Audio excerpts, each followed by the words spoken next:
දුවන්න විතරක් ලෑස්ති වෙන්න බා. මම ඔක්කොම දැනගෙන යාවේ.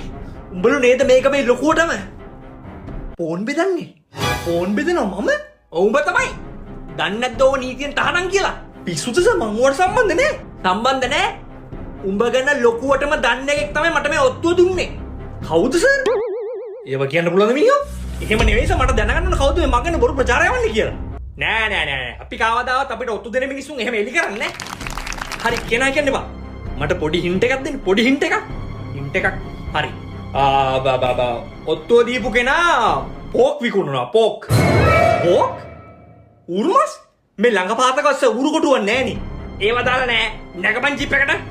පුතා ෆෝන් බලන්න ආවද? මෙයා තමයි බඩුව. උඹට ගහන්න පාවක ලොත්තු දුන්නේ ළමස කියලා මාට්ටු වෙනවා. පුතා ඔයාගේ ගෙදරට මම පෝක් 100ක් කැව්වා. ස්පූන්ස් ඕන නම් කියන්න. අයියෝ හරි අංකල් thank you ආ. පෝක් 100ක්? මොකද ගෙදර පාටියෙත් ඔච්චර උරුමස්. ඒව දාලා නැගපන් ජිප් එකට. ෆෝක් ගෑරුපු. මේ ස්ටැන්ලි අංකල්ට ෆයන්න ශබ්ද කරන්න බෑ. මේ මහත්තයා අපේ ගමේ ෆෝන් විකුණන අය හොයනවා.